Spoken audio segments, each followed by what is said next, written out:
Hello everyone, welcome back to my YouTube channel. Welcome to new vlog. ಎಲ್ಲರೂ ಹೇಗಿದ್ದೀರಾ? I hope ಎಲ್ಲರೂ ಚೆನ್ನಾಗಿದ್ದೀರಾ ಅಂತ ಅನ್ಕೋತೀನಿ.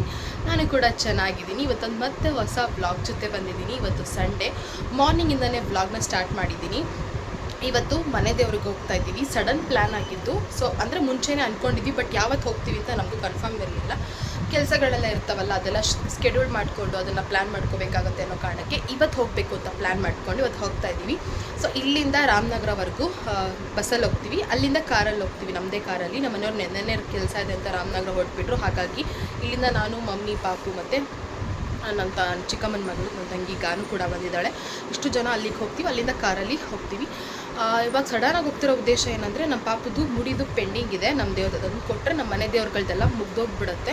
ಸೊ ಹಾಗಾಗಿ ಇವಾಗಲೇ ಕೊಟ್ಬಿಡೋಣ ಅಂತ ಪ್ಲ್ಯಾನ್ ಮಾಡ್ಕೊಳ್ತಾ ಇದ್ದೀವಿ. ಯಾಕೆಂದರೆ ಇನ್ನು 4 ಮಂತ್ಸಲ್ಲಿ ಒಂದು ಬರ್ಡೇ ಬರುತ್ತೆ, 3 ಇಯರ್ಸ್ ಬರ್ಡೇ. ಸೊ ಹಾಗಾಗಿ ಅಷ್ಟರಲ್ಲಿ ಸ್ವಲ್ಪ ಕೂದಲು ಬಂದಿರುತ್ತೆ.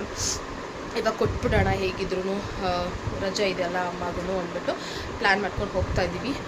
ಸೊ ಆ ಒಂದು ವ್ಲಾಗ್ ಇದಾಗಿರುತ್ತೆ. ಇವತ್ತು ಪೂರ್ತಿ ದಿನ ಎಲ್ಲೆಲ್ಲಿ ಹೋಗ್ತೀವಿ, ಏನು ಮಾಡ್ತೀವಿ ಎಲ್ಲ ಪ್ರತಿಯೊಂದರ ಜೊತೆ ಶೇರ್ ಮಾಡ್ಕೊಳ್ತೀನಿ ಅಂತ ಹೇಳ್ತಾ, ಯಾರಾದರೂ ನನ್ನ ಚಾನಲ್ ಸಬ್ಸ್ಕ್ರೈಬ್ ಮಾಡ್ಕೊಳ್ದೆ ನೋಡ್ತಾ ಇದ್ದೀರಾ, ದಯವಿಟ್ಟು ಸಬ್ಸ್ಕ್ರೈಬ್ ಮಾಡ್ಕೊಂಡು ನೋಡಿ. ಹೊಸ ವೀಡಿಯೋಸ್ನ ಅಪ್ಲೋಡ್ ಮಾಡ್ತಾ ಹೋಗ್ತೀನಿ ಅಂತ ಹೇಳ್ತಾ ಈಗ ವ್ಲಾಗ್ನ ಸ್ಟಾರ್ಟ್ ಮಾಡ್ತೀನಿ. ಆಲ್ರೆಡಿ ಟೈಮ್ ಆಗಿಬಿಟ್ಟಿದೆ, ಬಸ್ಸಲ್ಲಿ ಹೋಗ್ಬೇಕಲ್ವಾ. ಸೊ ಹಾಗಾಗಿ ಟೈಮ್ ಆಗುತ್ತೆ. ಇಲ್ಲಿಂದ ಹೋಗೋಷ್ಟರಲ್ಲೇ 1.5 hour ಆಗಿಬಿಡುತ್ತೆ ರಾಮನಗರಗೆ. ಮತ್ತು ಅಲ್ಲಿಂದ ಬೇಗ ಹೋಗಬೇಕು. ಮಧ್ಯಾಹ್ನ ಅಂದರೆ ಬಿಸಿಲಾಗ್ಬಿಡುತ್ತೆ. ಹಾಗಾಗಿ ಇವಾಗ ಹೋಗೋ ಪ್ಲ್ಯಾನ್ ಮಾಡ್ತಾಯಿದ್ದೀವಿ. ಸೊ ಬನ್ನಿ, ಮುಂದೆ ವ್ಲಾಗಲ್ಲಿ ಹೋಗ್ತಾ ಸಿಗ್ತೀನಿ, ಓಕೆನಾ? ಮಾರ್ನಿಂಗೆ ಪೂಜೆಗೆಲ್ಲ ಮಾಡಿಬಿಟ್ಟೆಲ್ಲ ಹೊರಡ್ತಾ ಇರೋದು. ಮನೆ ದೇವ್ರಿಗೆ ಹೋಗ್ಬೇಕಾದ್ರೆ ಮನೇಲಿ ಫಸ್ಟ್ ದೀಪ ಹಚ್ಚಿ ಹೋಗಬೇಕಲ್ಲ. ಸಿಂಪಲ್ಲಾಗಿ ಮಾಡ್ಕೊಂಡಿದ್ದೀನಿ ಪೂಜೆನ. ಮೊನ್ನೆ ಹಬ್ಬದಲ್ಲೆಲ್ಲ ಜೋರಾಗೆ ಮಾಡಿದ್ವಲ್ಲ, ಹಾಗಾಗಿ ಸಿಂಪಲ್ಲಾಗೆಲ್ಲ ಕ್ಲೀನ್ ಮಾಡಿಕೊಂಡು, ಹೂವನ್ನು ಸ್ವಲ್ಪ ಕಡಿಮೆನೇ ಇತ್ತು. ಮತ್ತು ಯಾರೂ ಅಷ್ಟೊತ್ತಿಗೆ ಹೂವಿನವರು ಕೂಡ ಯಾರೂ ಬಂದಿರಲಿಲ್ಲ. ಸಾಕು ಇಷ್ಟೇ ಸಿಂಪಲ್ಲಾಗಿ ಹಬ್ಬದಲ್ಲೆಲ್ಲ ಜೋರಾಗಿ ಮಾಡಿದ್ವಲ್ಲ ಅನ್ನೋ ಕಾರಣಕ್ಕೆ ದೀಪ ಹಚ್ಚಿ ಹೋಗೋಣ ಅನ್ನೋ ಕಾರಣಕ್ಕೆ ಈ ಥರ ಸಿಂಪಲ್ಲಾಗಿ ಪೂಜೆ ಮಾಡ್ಕೊಂಡ್ವಿ. ಬೇಗನೆ ಎದ್ದಿದ್ವಿ ಎಲ್ಲರೂ ಒಟ್ಟಿಗೆ. ನನ್ನ ತಂಗಿ ಕೂಡ ಬಂದಿದ್ದಾಳೆ ಹೋಗೋದಕ್ಕೆ. ಹಾಗಾಗಿ ಎಲ್ಲರೂ ಒಬ್ಬೊಬ್ಬರಾದ್ಮೇಲೆ ಸ್ನಾನ ಮಾಡ್ಕೊಂಡು ರೆಡಿ ಆಗೋಷ್ಟರಲ್ಲಿ ಟೈಮ್ ಆಗುತ್ತೆ. ಹಾಗಾಗಿ ಹಂಗೂ ಹೊರಟ್ವಿ. ಬಸ್ ಬಂದ ತಕ್ಷಣವೇ ಬೇಗ ಬಸ್ಗಳೆಲ್ಲ ಸಿಕ್ಕಿದ್ವು. ರಾಮನಗರ ಬಂದ್ವಿ. ಇಲ್ಲಿ ಸ್ವಲ್ಪ ಮಂಡಿಗೆ ಹೋಗ್ತಾ ಇದ್ದೀವಿ. ಬೆಳಗ್ಗೆನೇ ಓಪನ್ ಇರುತ್ತಲ್ಲ, ಆಬ್ವಿಯಸ್ಲಿ ನಾವು ಹೋದಾಗ್ಲೇ 9 o'clock 9:15 ಆಗಿತ್ತು. ಸೊ 10:30 11ವರೆಗಂತೂ ಓಪನ್ ಇದ್ದೇ ಇರುತ್ತಲ್ಲ. ಹಾಗಾಗಿ ಹೂವು ಎಲ್ಲ ತೊಗೊಂಡ್ಬಿಡೋಣ, ಪೂಜೆ ಸಾಮಾನು. ನಾವು ಯಾವಾಗಲೇ ದೇವ್ರಿಗೆ ಹೋದರೂ ಕೂಡ, ನಾವು ಗಾಡೀಲಿ ಹೋಗ್ಬೇಕಾದ್ರೂ ಕೂಡ ನಾವು ರಾಮನಗರದಿಂದನೇ ಪರ್ಚೇಸ್ ಮಾಡಿ ಹೋಗ್ಬಿಡ್ತಾ ಇದ್ದಿದ್ದು. ಪೂಜೆ ಸಾಮಾನೆಲ್ಲ ಅಲ್ಲಿಗೆ ತೊಗೊಂಡು ಹೋಗ್ತಾ ಇದ್ವಿ ಇಲ್ಲಿಂದನೇ. ಹಾಗಾಗಿ ಹೂವಿನ ಹಾರ ಎಲ್ಲ ಏನೇನು ಬೇಕು, ತೆಂಗಿನಕಾಯಿ ಪ್ರತಿಯೊಂದೂ ಇಲ್ಲೇ ತೊಗೊಂಡೋಗೋಣ ಅಂತ ಇಲ್ಲೇ ಸ್ಟಾಪ್ ಮಾಡಿದ್ವಿ. ಮತ್ತು ಇಲ್ಲಿ ಸ್ಟಾರ್ಟ್ ಮಾಡಿದ್ರೆ ಮತ್ತು ನಾವು ಇನ್ನೆಲ್ಲೂ ಸ್ಟಾಪ್ ಮಾಡಲ್ಲ. ಹಾಗಾಗಿ ಒಟ್ಟಿಗೆ ಇಲ್ಲಿಂದನೇ ಪರ್ಚೇಸ್ ಮಾಡಿಬಿಡೋಣ ಅಂತೆಲ್ಲ ತೊಗೊಳ್ತಾ ಇದ್ವಿ. ನಾನಿಲ್ಲಿ ರೇಟ್ ಕೇಳ್ತಾ ಇದ್ದೆ. ಹಾರ ಪರವಾಗಿಲ್ಲ, ಓಕೆ, ಹಬ್ಬ ಮುಗ್ದಿದೆಯಲ್ಲ, ಸ್ವಲ್ಪ ಕಮ್ಮಿ ಆಗಿದೆ ಅಂತ ಅನ್ನಿಸ್ತು. ಹಾಗಾಗಿ 2 ಹಾರ ತೊಗೊಂಡೆ. 2 ದೇವ್ರಿಗೂ ಹಾಕಬೇಕಲ್ಲ ಅನ್ನೋ ಕಾರಣಕ್ಕೆ. ಸೊ ಇವಾಗೆಲ್ಲ ತೊಗೊಂಡು ಹೊರಟ್ವಿ. ಮಾರ್ನಿಂಗೇ ಹೊರಟಿರೋದ್ರಿಂದ ಎಲ್ಲ ಸ್ವಲ್ಪ ಇನ್ನು ನಿದ್ದೆ ಮೂಡಲ್ಲೇ ಇದ್ದೀವಿ, ಬೇಗನೆ ಎದ್ದಿರೋದ್ರಿಂದ. ಸೊ ಹಾಗಾಗಿ ಹೊರಟಿದ್ದೀವಿ. ಹಂಗೂ ನೋಡಿ ಎಷ್ಟೊತ್ತು ಬೇಗ ಹೊರಡಬೇಕು ಅಂದ್ಕೊಂಡ್ರೂ ಟೈಮ್ ಆಗಲ್ಲ, ಮನೇಲಿ ಮಗು ಇರೋ ಕಾರಣ. ಸೊ ಎದ್ದು ಎಲ್ಲ ರೆಡಿ ಮಾಡಿಕೊಂಡು ಎಲ್ಲ ಒಬ್ಬೊಬ್ಬರು ಒಂದೊಂದು ಕೆಲಸ ಮಾಡ್ಕೊಂಡ್ರೂ ಬೇಗ ಕೆಲಸಗಳು ಸಾಗೋದೇ ಇಲ್ಲ. ಆಗಲೇ ಬಿಸಿಲು ಬೇರೆ ಜಾಸ್ತಿನೇ ಆಗೋಯ್ತು. ಎಷ್ಟು ಸ್ವೆಟ್ ಆಗ್ತಿದ್ವಿ ಅಂದರೆ, ಇಲ್ಲಿಂದ ಟೆಂಪಲ್ಗೆ ಹೋಗೋಷ್ಟರಲ್ಲಿ ನಾವು ರಿಟರ್ನ್ ಬರೋ ಥರ ಆಗಿರ್ತೀವಿ ಗೊತ್ತಾ, ಆ ಥರ ಆಗಿದ್ವಿ. ಹೋಗೋಷ್ಟರಲ್ಲಿ ಟೆಂಪಲ್ಗೆ ಅಷ್ಟು ಬಿಸಿಲು ಹೊಡಿತಾ ಇತ್ತು. ಕಾರ್ ಒಂದು 5 ನಿಮಿಷ ನಿಲ್ಲಿಸ್ಬಿಟ್ಟು ಬರೋಂಗಿಲ್ಲ, ಅಷ್ಟರಲ್ಲೇ ಒಳಗಡೆಲ್ಲ ಬಿಸಿ ಆಗಿಬಿಡ್ತಾಯಿತ್ತು, ಕಾದೋಗ್ಬಿಡ್ತಾಯಿತ್ತು. ಸೊ ಹಾಗೆ ಎಲ್ಲ ತೊಗೊಂಡು ಇವಾಗ ಹೊರಟಿದ್ದೀವಿ. ಸೊ ಅವನು ಕ್ಯೂರಿಯಾಸಿಟಿ ಜಾಸ್ತಿ. ಸೊ ಫ್ರಂಟಲ್ಲಿ ಕೂರಿಸ್ಕೊಡೋಲ್ಲ ನಾನು ಅವನ್ನ ಜಾಸ್ತಿ ಮುಂದೆ. ಆಲ್ಮೋಸ್ಟ್ 1.5 hour ಜರ್ನಿ ಅಂತೂ ಆಗೇ ಆಗುತ್ತೆ. ಸೊ ಎಷ್ಟೇ ಫಾಸ್ಟಾಗಿ ಬಂದ್ರೂ ಸ್ಲೋ ಆಗಿ ಬಂದ್ರೂ, ಸೊ ಇದೆಲ್ಲ ಫುಲ್ ಹಳ್ಳಿ ರೋಡ್ ಇರೋದ್ರಿಂದ ನಾವು ಫಾಸ್ಟಾಗಂತೂ ಬರೋದಕ್ಕಾಗಲ್ಲ, ನಾರ್ಮಲ್ ಸ್ಪೀಡಲ್ಲೇ ಬರಬೇಕು. ಹಾಗಾಗಿ ಸೊ ಇದು ನೋಡ್ತಾ ಇದ್ದೀರಲ್ಲ ಹೊಳೆ, ಇದು ಮುಂಚೆ ನಾವು ಚಿಕ್ಕ ಹುಡುಗರಿದ್ದಾಗ ಈ ಹೊಳೆನ ದಾಟಿ ಹೋಗಬೇಕಿತ್ತಂತೆ. ನಾವು ಚಿಕ್ಕ ಮಕ್ಕಳು ಇದ್ದಾಗ ದಾಟಿ ನಡ್ಕೊಂಡು ಹೋಗ್ಬೇಕಾಗಿತ್ತಂತೆ ಕಾಡೊಳಗಡೆ. ಸೊ ಈಗೆಲ್ಲ ಸೇತುವೆ ಮಾಡಿದ್ದಾರೆ ಗಾಡಿಗಳು ಓಡಾಡೋದಕ್ಕೆಲ್ಲ. ಸೊ ಫುಲ್ಲು ಕಾಡು. ನಾವು ಹೋಗ್ತಾ ಹೋಗ್ಕೆನಾ ಅಲ್ಲಿಂದ ಹಿರೇಮಡವಾಳ ಸಂಗಮ ಅಂತೂ ಆಬ್ವಿಯಸ್ಲಿ ಎಲ್ರಿಗೂ ಗೊತ್ತಿರುತ್ತೆ. ಸೊ ಅದರಿಂದ ಸ್ಟಾಪಲ್ಲೇ ಹಿರೇಮಡವಾಳ ಅಂತ ಬರುತ್ತೆ. ಅಲ್ಲಿಂದ ಒಳಗಡೆಗೆ 5 ಕಿಲೋಮೀಟರ್ ಆಗುತ್ತೆ ಇದು ಕಾಡ್ದಾರಿ. ಸೊ ಇಲ್ಲಿ ರೋಡು ಗೀಡು ಏನೂ ಇಲ್ಲ. ಫುಲ್ಲು ಅಲ್ಲಿಂದ ನಾವು ಸ್ಟಾರ್ಟ್ ಮಾಡಿದ್ರೆ ಫುಲ್ಲು ನಾವು ಟೆಂಪಲ್ ರೀಚ್ ಆಗೋವರೆಗೂ ಕೂಡ ಕಾಡೇ ಇರೋದು. ಏಕೆಂದರೆ ದೇವಸ್ಥಾನ ಇರೋದು ಕೂಡ ಕಾಡಿನಲ್ಲೇ ಇರೋದ್ರಿಂದ. ಸೊ ಫುಲ್ಲು ನೋಡ್ಬೋದು ನೀವು. ಆ ಬಿಸಿಲು ಹಬೆಗೆ ಮರ ಗಿಡಗಳಲ್ಲಿ ಎಲೆನೇ ಇಲ್ಲ, ಗಾಳಿ ಅಂತೂ ಒಂಚೂರು ಬರ್ತಾ ಇರಲ್ಲ ನಮಗಲ್ಲಿ. ಅಷ್ಟು ಫುಲ್ಲು ಹಬೆ ಅಂದರೆ ಬೇಸಿಗೆ ತಡೆಯೋಕ್ಕಾಗಲ್ಲ. ಕಾಡುಗಳಲ್ಲಂತೂ ಮೊದಲೇ ಇರೋಕ್ಕಾಗಲ್ಲ. ಹಂಗೂ ಮಧ್ಯೆ 1-2 ಊರೇನೋ ಸಿಗುತ್ತೆ ನಮಗೆ ಅಲ್ಲಿ ಬರ್ತಾ. ಸೊ ಅವ್ರಿಗೆ ಅಂದರೆ ಅಡ್ಜಸ್ಟ್ ಆಗಿಬಿಟ್ಟಿರುತ್ತೆ, ಆ ವೆದರ್ಗೆ ಅಡ್ಜಸ್ಟ್ ಆಗಿರ್ತಾರಲ್ಲ, ಹಾಗಾಗಿ ಅವ್ರಿಗೇನು ಫೀಲ್ ಆಗೋಲ್ಲ. ಬಟ್ ನಾವು ಯಾವತ್ತೋ ಒಂದಿನ ಬರೋದ್ರಿಂದ ನಮಗೆ ಬೆಂಗಳೂರಲ್ಲಿರೋರ್ಗೇ ಅಷ್ಟು ಸೆಕೆ ಅನಿಸುತ್ತೆ, ಬಟ್ ಈ ಕಾಡಲ್ಲಿರೋರ್ಗಂತೂ ಹೆಂಗಿರ್ತಾರೆ ಅಂತ ಅನಿಸುತ್ತೆ. ಬಟ್ ಅಭ್ಯಾಸ ಆಗಿರೋರ್ಗೆ ಇದ್ದೇ ಇರ್ತಾರೆ. ಸೊ ಫೈನಲಿ ನಾವು ಟೆಂಪಲ್ ರೀಚ್ ಆದ್ವಿ. ಇದೇ ನಮ್ಮ ಮನೆ ದೇವರು ಶಿವನಂಕಾರೇಶ್ವರ ಟೆಂಪಲ್ ಅಂತ ಇದು. ಸೊ ಇಲ್ಲಿಗೆ ಅವಾಗೆಲ್ಲ ವರ್ಷಕ್ಕೊಂದ್ಸರಿ ಅಂತೂ ಬಂದೇ ಬರ್ತಾಯಿದ್ವಿ ನಾವು ಬೈಕಲ್ಲಿ, ಅಮ್ಮ ನಾನು ಇದ್ದಾಗ. ಒಂದ್ಸರಿ ನನ್ನ ಬರ್ಡೇ ಕೂಡ ಇದೇ ದೇವಸ್ಥಾನದಲ್ಲೇ ಮಾಡಿದ್ವಿ. ಅಂದರೆ ನನ್ನ ಫ್ರೆಂಡ್ಸ್ ಎಲ್ಲ ಹೋಗಿ ಬೈಕಲ್ಲಿ ಹೋಗಿ ಅದೇ ದೇವಸ್ಥಾನದಲ್ಲೇ ಆ ಕಡೆ ಸೈಡಲ್ಲಿ ಕೇಕ್ ಎಲ್ಲ ಕಟ್ ಮಾಡಿ ಎಲ್ಲ ಮಾಡಿದ್ವಿ. ಸೊ ಆ ಪ್ಲೇಸ್ಗೆ ಹೋದಾಗೆಲ್ಲ ಒಂದು ನೆನಪಾಗುತ್ತೆ. ಸೊ ಹಿಂಗೆಲ್ಲ ಬರ್ತಿದ್ವಿ, ಲಾಂಗ್ ಡ್ರೈವ್ ಥರ. ನಮ್ಗೆ ಇದೇ ಲಾಂಗ್ ಡ್ರೈವ್ ಥರನೇ ಆಗ್ತಿತ್ತು ನಮಗೆ ಬೈಕಲ್ಲಿ ಬರೋದು. ಸೊ ಇವಾಗ ರೀಚ್ ಆದ್ವಲ್ಲ ಟೆಂಪಲ್ ಹತ್ರ. ಸೊ ಅವ್ನಿಗೆ ಫಸ್ಟು ಮುಡಿ ಕೊಟ್ಬಿಡ್ಬೇಕು. ಹಾಗಾಗಿ ಮುಡಿ ಕೊಟ್ಬಿಟ್ಟು ಆಮೇಲೆ ಟೆಂಪಲ್ಗೆ ಪೂಜೆ ಮಾಡಿಸೋಣ ಅಂತ ಹೇಳ್ಬಿಟ್ಟು ಆ ಕಡೆ ಲಾಸ್ಟಲ್ಲಿ ಮುಡಿ ಕೊಟ್ಟು ತೆಗಿತಾಯಿದ್ರು. ಹಾಗಾಗಿ ಹುಡಿಕೊಂಡು ಹೊರಡ್ತಾ ಇದ್ದೀವಿ. ಕಾರ್ನ ನಿಲ್ಸೋದಕ್ಕೂ ಕೂಡ ಎಲ್ಲೂ ನೆರಳಿಲ್ಲ, ಆ ಥರ ಇದೆ ಬಿಸಿಲು ಅಲ್ಲಿ.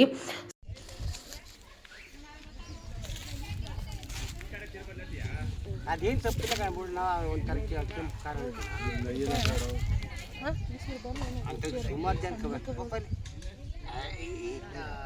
ಕೊಚ್ಚಿ ಬನ್ನಿ, ಏನು ಮಾಡಲ್ಲ, ನಾನು ಇಲ್ಲೇ ಇರ್ತೀನಿ.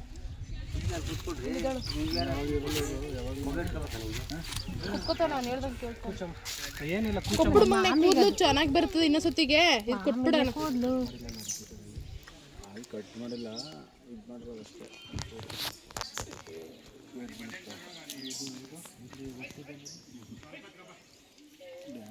ಏನು ಇಲ್ಲ ಮಗನೆ, ಕಾಲು ಕೆಳಗೆ ಬಿಡು, ಆರಾಮಾಗಿ ಕುತ್ಕೋ, ಆರಾಮಾಗಿ ಕುಚ್ಚು. ಅವ್ನು ಕೂದಲು ಬಿದ್ದೋಗುತ್ತೆ ಅಂತ ಕಾಲ ಮೇಲೆ. ನಿನ್ ಮೇಲೆ ಏನು ಬೀಳಲ್ಲ, ಇರುಕಂದ ಇರ್ಕೋಬೇಕು, ತಲೆ ಅಲ್ಲಾಡಿಸ್ಬೇಡಿ. ಅಪ್ಪ ಹಿಡ್ಕೊಂಡು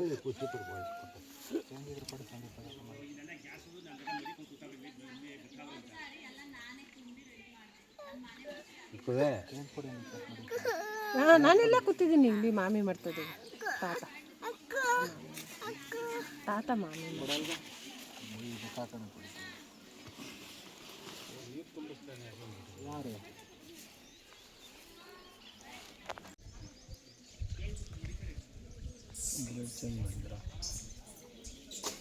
ಅಂತ ಹೆಂಗೆ ಮಾಡೋಣ ಅಂತ ಬ್ಲಡ್ ಚೇಂಜ್ ಮಾಡ್ತಾರೆ.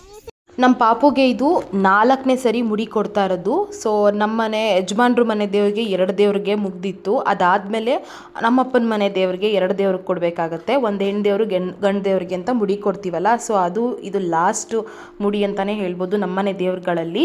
ಸೊ ಹಾಗಾಗಿ ಮುಗಿಸ್ಕೊಂಬಿಡೋಣ ಬೇಗ ಬೇಗ ಅಂತ. ಏಕೆಂದರೆ ನೆಕ್ಸ್ಟ್ ಇನ್ನೊಂದು ವರ್ಷ ಹೋದರೆ ಅವನ್ನ ಸ್ಕೂಲ್ಗೆ ಹಾಕಬೇಕಾಗತ್ತೆ. ಸ್ಕೂಲ್ ಟೈಮಲ್ಲೆಲ್ಲ ಈ ಥರ ಎಲ್ಲ ಮುಡಿ ತೆಗಿಯೋದು, ಕೂದಲು ತೆಗೆಯೋದೆಲ್ಲ ಇದ್ದರೆ ಒಂಥರ ಅವನಿಗೂ ಇಷ್ಟಪಡಲ್ಲ ಬುದ್ಧಿ ಬಂದಮೇಲೆ ಅಂತ ಹೇಳ್ಬಿಟ್ಟು ನಾವು ಇವಾಗಲೇ ಎಲ್ಲ ಮುಗಿಸ್ಕೊಂಡ್ಬಿಡ್ತಾಯಿದ್ವಿ. 3 ವರ್ಷದ ಒಳಗಡೆ ಎಲ್ಲ ಕಂಪ್ಲೀಟಾಗಿ ಮುಗಿಸ್ಕೊಬಿಡೋಣ ಅಂತಲೇ ಪ್ಲ್ಯಾನ್ ಮಾಡ್ಕೊಂಡು ಮಾಡ್ತಾ ಇರೋದು.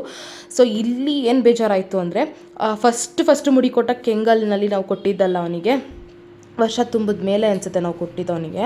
ಸೊ ಅವಾಗ ಏನು ಮಾಡ್ದೆ, ಅವಾಗ ಸ್ವಲ್ಪ ಕಿರಿಕಿರಿ ಮಾಡ್ದೆ. ಯಾಕೆಂದರೆ ಫಸ್ಟ್ ಟೈಮ್ ಅಲ್ವಾ, ಅವನಿಗೆ ಯಾರು ಏನು ಮಾಡ್ತಾರೆ ಅಂತ ಗೊತ್ತಾಗಲ್ಲ ಮಕ್ಕಳಿಗೆ. ಸ್ವಲ್ಪ ಹೆದರ್ಕೊಂಡಿದ್ದ. ಅದು ಬಿಟ್ಟರೆ ಮತ್ತು ಇನ್ನೊಂದು ದೇವ್ರಿಗೆ ಕೊಟ್ಟಾಗ, ಮತ್ತು ತಮ್ಮನೆ ದೇವ್ರು ಫಸ್ಟ್ ದೇವ್ರಿಗೆ ಕೊಟ್ಟಾಗ ಎಲ್ಲ ಆರಾಮಾಗಿ ಕುತ್ಕೊಂಡಿದ್ದ. ನೀವು ಲಾಸ್ಟ್ ಬ್ಲಾಗಲ್ಲಿ ಅಬ್ಸರ್ವ್ ಮಾಡ್ಬೋದು. ನಾವು ಲಾಸ್ಟ್ ಒಂದು ಸರಿ ಕೊಟ್ಟಿದ್ದೆ ಏಳ್ಗಳ್ಳಿ ತಾಯಿ ಮುದ್ದಮ್ಮ ದೇವಸ್ಥಾನ ಇದೆಯಲ್ಲ. ಸೊ ಅಲ್ಲಿ ಕೊಟ್ಟಿದ್ದು ನಾವು ಫಸ್ಟು ನಮ್ಮ ಅಪ್ಪನ ಮನೆ ದೇವರು ಅನ್ನೋ ಇದಕ್ಕೆ ತಾಯಿ ಮುದ್ದಮ್ಮ ಹೆಣ್ಣು ದೇವ್ರಿಗೆ ಫಸ್ಟ್ ಕೊಟ್ವಿ. ಅಲ್ಲಿ ನಾವು ಯಾರು ಅನ್ನೋ ಟಚ್ಚು ಕೂಡ ಮಾಡಿರಲಿಲ್ಲ, ಆರಾಮಾಗಿ ಕುತ್ಕೊಂಡು ಮುಡಿ ತೆಗೆಸ್ಕೊಂಡಿದ್ದ. ಬಟ್ ಈ ದೇವ್ರಿಗೆ ತುಂಬ ಅಂದರೆ ತುಂಬಾ ಹಠ ಮಾಡಿಬಿಟ್ಟ. ಏನಕ್ಕೆ ಅಂತ ಗೊತ್ತಾಗ್ತಾ ಇರಲ್ಲ. ಆಮೇಲೆ ಆ ಕೂದಲೆಲ್ಲ ಮುಡಿ ತೆಗಿತಾರಲ್ಲ, ಸೊ ಅದ್ರದ್ದೆಲ್ಲ ಏನಾಗ್ತಿತ್ತು ಅವನಿಗೆ ಕಾಲ ಮೇಲೆ ಕೈ ಮೇಲೆಲ್ಲ ಬೀಳ್ತಿತ್ತಲ್ಲ. ಹಾಗಾಗಿ ಅವ್ನಿಗೊಂಥರ ಏನೋ ಇರಿಟೇಷನ್ ಥರ ಆಗ್ತಿತ್ತು ಅಂತ ಅನಿಸುತ್ತೆ. ತುಂಬ ಗಲಾಟೆ ಮಾಡಿಬಿಟ್ಟ, ಅದೊಂದು ಬೇಜಾರಾಯಿತು. ಸೊ ಎಷ್ಟು ಸಮಾಧಾನ ಮಾಡ್ತಾಯಿದ್ವಿ, ನೋಡ್ತಾ ಇರ್ಬೋದು 2-3 ಜನ ಹಿಡ್ಕೊಂಡ್ರು ಅನ್ನೋ ಕಂಟ್ರೋಲ್ ಮಾಡೋಕ್ಕಾಗ್ತಾ ಇರಲಿಲ್ಲ. ನನಗೆ ಭಯ ಆಗ್ತಿತ್ತು ಹಂಗೆ ಒದ್ದಾಡ್ತಾ ಇರಬೇಕಾದ್ರೆ ಮಕ್ಳುಗಳು ಕೈ ತಾಗ್ಬಿಡ್ತಾವಲ್ಲ. ಸೊ ಹಾಗಾಗಿ ನನಗೆ ಅದೊಂದು ಭಯ ಇತ್ತು. ಬಟ್ ಆರಾಮಾಗಿ ಆಮೇಲೆ ಸಗಿಸ್ಕೊಂಡ. ಆದರೂ 3 ಜನ ಇಟ್ಕೊಂಡ್ವಿ. ನಾನು ಅದೇ ಅನ್ಕೋತಾ ಇದ್ದೆ, ಲಾಸ್ಟ್ ಟೈಮಲ್ಲೆಲ್ಲ ಆರಾಮಾಗಿ ಕುತ್ಕೊಂಡು ಮುಡಿ ಕೊಟ್ಟ, ಅದು ಕೂದಲು ತೆಗೆಸ್ಕೊಂಡ. ಈ ಸರಿ ಯಾಕೆ ಇಷ್ಟೊಂದು ಹಠ ಮಾಡ್ತಿದ್ದಾನೆ ಅಂತ ನನಗೆ ಬೇಜಾರಾಗ್ತಾಯಿತ್ತು, ಅಳು ಕೂಡ ಬರ್ತಾಯಿತ್ತು. ಎಷ್ಟು ಜೋರಾಗಿ ಬಡ್ಕೊಂಡ ಅಂದರೆ ಲಿಟ್ರಲಿ ನಾನು ಆ ಥರ ಹತ್ತಿರೋದೇ ನೋಡಿಲ್ಲ ನಾನು, ಆ ಥರ ಬಡ್ಕೊಂಡಿದ್ದಾನೆ ಮುಡಿ ತೆಗಿಬೇಕಾದ್ರೆ. ಬೇಜಾರಾಯಿತು ನನಗೆ. ಹೇಳ್ತಾ ಇದ್ದೆ ಅವನಿಗೆ, ಮಾಮಿಗೆ ಕೊಡ್ತಾ ಇರೋದು ಅಳಬಾರ್ದು ಕಂದ ಅಂತೆಲ್ಲ ಹೇಳಿದೆ. ಬಟ್ ಅವ್ನು ಕಂಟ್ರೋಲ್ ಮಾಡೋಕ್ಕೆ ಆಗ್ತಾ ಇರಲಿಲ್ಲ. ಸೊ 3 ಜನ ಹಿಡ್ಕೊಂಡ್ರು. ನೋಡ್ತಾ ಇರ್ಬೋದು ಎಷ್ಟು ಕಷ್ಟ ಆಗ್ತಿದೆ ನಮಗೆ ಅಂತ. ತುಂಬ ಅಳ್ತಿದ್ದ. ನನಗೆ ಆ ಬ್ಲೇಡ್ ಎಲ್ಲಿ ಬೀಳುತ್ತೋ ತಲೆ ಮೇಲೆ ಮಾರ್ಕ್ ಆಗಿಬಿಡುತ್ತಲ್ಲ ಅಂತ ನನಗೆ ಭಯ ಆಗ್ತಾಯಿತ್ತು. ಅಷ್ಟು ಗಲಾಟೆ ಮಾಡ್ದೆ. ಏನಕ್ಕೆ ಅಂತ ಅರ್ಥ ಆಗಲಿಲ್ಲ. ಮೊದಲೇ ಸೆಕೆ ಬೇರೆನಾ ಬಿಸಿಲು ಬೇರೆನಾ. ಫೈನಲಿ ಮುಡಿ ಎಲ್ಲ ತೆಗ್ದಾದ್ಮೇಲೆ ಅವ್ನಿಗೆ ಸ್ನಾನ ಎಲ್ಲ ಅಲ್ಲೇ ಮಾಡಿಸ್ಕೊಂಡು ತಣ್ಣೀರು ಸ್ನಾನನೇ ಮಾಡಿಸಿದ್ವಿ. ಹೆಂಗಿದ್ರು ಸೆಕೆ ಇದೆ, ಬಿಸಿಲಿದೆ, ಸೊ ಆ ತಣ್ಣೀರು ಮಾಡಿಸಿದ್ರೆ ಏನೂ ಆಗಲ್ಲ.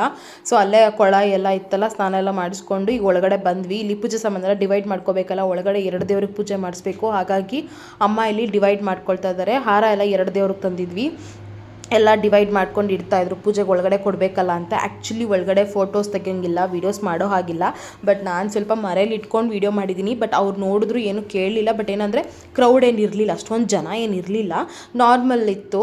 ಬಟ್ ನಾವು ಸಂಡೇ ಹೋಗಿದ್ರಿಂದ ಜಾಸ್ತಿ ಇರೋದೇ ಮಂಡೇ ಟೈಮಲ್ಲಿ ಇದ್ದೇ ಇರ್ತಾರೆ. ಮಂಡೇ ಮತ್ತು ಸಂಡೇ 2 ದಿನವೂ ಪೂಜೆ ಮಾಡ್ತಾರೆ ಅಲ್ಲಿ, ಬೇರೆ ದಿನ ಪೂಜೆ ಇರಲ್ಲ. ಹಾಗಾಗಿ ಅಲ್ಲಿ ಒಂದು ಬ್ಯಾಚ್ ಬಂದಿದ್ದು, ಒಂದು ಫ್ಯಾಮಿಲಿ ಯಾವುದೋ ಮಗು ನಾಮಕರಣದಕ್ಕೆ. ಅದು ಬಿಟ್ಟರೆ ನಾವೇ ಇದ್ದಿದ್ದು, ಅಲ್ಲಿ ಜಾಸ್ತಿ ಜನ ಇರಲಿಲ್ಲ. ಹಾಗಾಗಿ ಒಳಗಡೆ ಹಂಗೆ ಅಡ್ಡ ಇಟ್ಕೊಂಡು ವೀಡಿಯೋ ಮಾಡ್ತಾಯಿದ್ದೆ. ನೋಡಿದ್ರೆ ಏನಾರು ಅಂತಾರೇನೋ ಅಂತ ಭಯ. ಕೆಲವು ದೇವಸ್ಥಾನಗಳಲ್ಲಿ ಕಂಡೀಷನ್ ಅಂದ್ರೆ ಬೋರ್ಡ್ ಹಾಕ್ಬಿಟ್ಟಿದ್ದಾರೆ ದೇವಸ್ಥಾನಗಳಲ್ಲಿ, ಫೋಟೋ ತೆಗಿಯೋಂಗಿಲ್ಲ ಮತ್ತು ವೀಡಿಯೋ ಕ್ಯಾಪ್ಚರ್ ಮಾಡೋ ಆಗಿಲ್ಲ ಅಂತ. ಬಟ್ ನನಗೆ ಒಂದು ನೆನಪಿರುತ್ತಲ್ಲ, ನನಗೂ ಒಂದು ಮುಂದೆ ನೋಡಿದಾಗ ಹೊಸ ಥರ ಹೋಗಿದ್ವಿ, ನಾನು ನೆನಪಿಗೋಸ್ಕರ ಮಾಡಿದ್ದು. ನೋಡ್ತಾ ಇರ್ಬೋದು ಗರ್ಭಗುಡಿ ದೇವರು, ನಮ್ಮನೆ ದೇವರು, ನನ್ನ ಶಿವ ಕಾಣಿಸ್ತಾ ಇದ್ದಾರೆ. ಸೊ ಖುಷಿ ಆಯಿತು, ಅದನ್ನು ನೀಟಾಗಿ ಕ್ಯಾಪ್ಚರ್ ಮಾಡಿಕೊಂಡೆ. ಸೊ ಅಲ್ಲಿ ಪೂಜೆ ಮುಗಿಸ್ಕೊಂಡು ಇವಾಗ ಹೊರಟ್ವಿ. ತುಂಬ ಹೊತ್ತೇನು ಕೂತ್ಕೊಂಡಿಲ್ಲ, ಸ್ವಲ್ಪ ಒಂದು 5-10 ನಿಮಿಷ ಅಲ್ಲೇ ವೆಯ್ಟ್ ಮಾಡಿದ್ವಿ ಅಷ್ಟೇ. ಏಕೆಂದರೆ ತುಂಬ ಬಿಸಿಲು, ಮತ್ತು ರಿಟರ್ನ್ ಬ್ಯಾಂಗ್ಳೂರು ಕೂಡ ಬರಬೇಕಿತ್ತಲ್ಲ. ನಾವು ಹೋಗಿಷ್ಟರಲ್ಲೇ ಟೈಮ್ ಅಲ್ಲೇ ಮಧ್ಯಾಹ್ನ ಆಗಿಬಿಟ್ಟಿತ್ತು, ಮತ್ತು ರಿಟರ್ನ್ ಬರೋಷ್ಟರಲ್ಲಿ ಟೈಮ್ ಆಗುತ್ತೆ ಅನ್ನೋ ಕಾರಣಕ್ಕೆ ನಾವು ಬೇಗ ಹೊರಟ್ವಿ ಅಲ್ಲಿಂದ. ಇಲ್ಲಿ ಬರ್ತಾ ಅದೇ ಮಧ್ಯದಾರಿಲೇ ಎಲೆಮಾರಮ್ಮನ ದೇವಸ್ಥಾನ ಅಂತ ಸಿಗುತ್ತೆ, ಅಲ್ಲಿ ಶಿವನಂಕಾರೇಶ್ವರಂಗೆ ಪೂಜೆ ಮಾಡಿಸ್ಕೊಂಡು ಬಂದು ಆಮೇಲೆ ಇಲ್ಲಿ ತಾಯಿಗೆ ಪೂಜೆ ಮಾಡಿಸ್ಬೇಕು ಆನ್ ದ ವೇ ಬರ್ತಾ. ಸೊ ಅದಕ್ಕೆ ಇಲ್ಲೇ ಸ್ಟಾಪ್ ಮಾಡಿದ್ವಿ. ಎಲ್ಲ ಕಡೆಗೂ ನಾವು ಪೂಜೆ ಸಾಮಾನು ಸಪ್ರೇಟಾಗಿ ತೊಗೊಂಡಿದ್ದೆ. ಸೊ ಇಲ್ಲಿಗೆ ಇದು ನಾನ್ ವೆಜ್ ದೇವರು. ಸೊ ಯಾರಾದರೂ ಮನೆ ದೇವ್ರುಗಳು ಈ ಒಂದು ಮನೆ ದೇವ್ರಿಗೆ ಸಂಬಂಧಪಟ್ಟಿರೋರು ಇದ್ದರೆ ಮರಿ ಕಡ್ದು ಹಬ್ಬ ಮಾಡ್ತಾರಂತೆ ಇಲ್ಲಿ ಜಾತ್ರೆಗಳ ಟೈಮಲ್ಲೆಲ್ಲ. ಈಗ ನಾವು ಬರ್ತಾ ಆನ್ ದ ವೇ ನಾವು ವೀಡಿಯೋ ಮಾಡ್ಕೊಂಡಿಲ್ಲ, ಬಟ್ ಅಲ್ಲಿ ಯಾರೋ ಒಂದು ಫ್ಯಾಮಿಲಿಯವರು ನಾನ್ ವೆಜ್ ಏನೋ ಮಾಡ್ತಾಯಿದ್ರು ಅಡುಗೆನ. ಅರ್ಸ್ಕೊಂಡಿರೋರು ಅದೆಲ್ಲ ಬಂದು ಪೂಜೆ ಮಾಡ್ಕೊಂಡು ಹೋಗ್ತಾರೆ. ಅವ್ರ ಮನೆ ದೇವ್ರಿಗೆ ಸಂಬಂಧಪಟ್ಟಿದೆ ಅಂದರೆ ಆ ಸರೌಂಡಿಂಗಲ್ಲಿ ಇರೋರು ಆ ಊರುಗಳಿದಾವಲ್ಲ ತುಂಬ ಬರ್ತಾ. ಸೊ ಅಲ್ಲಿರೋರು ಏನಾದರೂ ಈ ದೇವ್ರಿಗೆ ಹರಕೆ ಕಟ್ಕೊಂಡ್ರೆ ಇಲ್ಲ ಅವ್ರ ಮನೆ ದೇವ್ರು ಆಗಿದ್ದರೆ ಈ ಥರ ಮರಿ ಕಡ್ದು ಪೂಜೆ ಮಾಡ್ಕೊಂಡು ಹೋಗ್ತಾರಂತೆ. ಸೊ ನಾವು ನಾರ್ಮಲ್ ಪೂಜೆ ಮಾಡಿಸ್ಕೊಂಡು ಹೋಗೋಣ ಬರ್ತಾ ಅಂದವೆ. ಯಾವಾಗ ಹೋದ್ರೂ ನಾವು ಇಲ್ಲಿ ಪೂಜೆ ಮಾಡಿಸ್ಕೊಂಡೇ ಬರೋದು, ನಾವು ಹಾಗೆ ಅಂತೂ ಬರಲ್ಲ. ಸೊ ಹಾಗಾಗಿ ಎಲ್ಲ ಒಂದು ಸೆಟ್ ಪೂಜೆ ಸಾಮಾನು ತೊಗೊಂಡ್ಬಂದ್ಬಿಟ್ಟಿದ್ವಿ. ಎಷ್ಟು ದೇವ್ರಿರುತ್ತೋ ಅಷ್ಟು ದೇವರಿಗೆಲ್ಲ ಪೂಜೆ ಸಾಮಾನೆಲ್ಲ ತೊಗೊಂಡೋಗಿದ್ವಲ್ಲ, ಹಾಗಾಗಿ ಇಲ್ಲೂ ಸ್ಟಾಪ್ ಮಾಡಿ ಇಲ್ಲೂ ಪೂಜೆ ಮಾಡಿಸ್ಕೊಂಡ್ವಿ. ನೆಕ್ಸ್ಟ್ ನಾವು ಇಲ್ಲೆಲ್ಲ ಮಾಡಿಸ್ಕೊಂಡು ಮತ್ತೆ ನಾವು ಏಳ್ಗಳಿಗೆ ಕೂಡ ಹೋಗ್ತೀವಿ ತಾಯಿ ಮುದ್ದಮ್ಮನ ದೇವಸ್ಥಾನಕ್ಕೆ. ಏಕೆಂದರೆ ಬರ್ತಾ ಎಲ್ಲ ಒಂದೇ ರೋಡಲ್ಲೇ ಸಿಗೋದ್ರಿಂದ ಫಸ್ಟ್ ನಾವು ಶಿವನಂಕಾರೇಶ್ವರ, ಅದರಿಂದ ಬರ್ತಾ ಎಲೆಮಾರಮ್ಮ, ಅಲ್ಲಿಂದ ಬರ್ತಾ ತಾಯಿ ಮುದ್ದಮ್ಮನಿಗೆ ಪೂಜೆ ಮಾಡಿಸ್ಕೊಂಡು ಬರೋಣ ಅಂತ. ಸೊ ಹೆಂಗಿದ್ರು ಅದೇ ರೋಡಲ್ಲೇ ಅಲ್ವಾ, ಈಗ ಸಪ್ರೇಟಾಗಿ ಅದಕ್ಕೆ ಅಂತಲೂ ಹೋಗೋಕ್ಕಾಗಲ್ಲ. ಸೊ ಹಾಗಾಗಿ ಹೆಂಗಿದ್ರು ಬರ್ತೀವಲ್ಲ, ನಾವು ಯಾವಾಗ ಹೋದ್ರೂ ಅಷ್ಟೇ ಶಿವನಂಕಾರೇಶ್ವರಂಗೆ ಪೂಜೆ ಮಾಡಿಸ್ಕೊಂಡು ಬರ್ತಾ ಇಲ್ಲಿ ತಾಯಿ ಮುದ್ದಮ್ಮನಿಗೂ ಮಾಡಿಸ್ಕೊಳ್ತೀವಿ. ಹಾಗಾಗಿ ಇಲ್ಲೂ ಪೂಜೆ ಮಾಡಿಸ್ಕೊಳ್ಳೋಣ ಅಂತ ಇಲ್ಲಿ ಸ್ಟಾಪ್ ಮಾಡಿದ್ವಿ. ತುಂಬ ಬಿಸಿಲು, ಕಾಲಿಟ್ಟರೆ ಸುಟ್ಟೋಗ್ಬಿಡುತ್ತೆ. ಬರೀ ಕಾಲಲ್ಲಿ ನಿಜವಾಗ್ಲೂ ಓಡಾಡೋಕ್ಕಾಗ್ತಾ ಇರಲಿಲ್ಲ.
ಹೊಡಿತಾರೆ.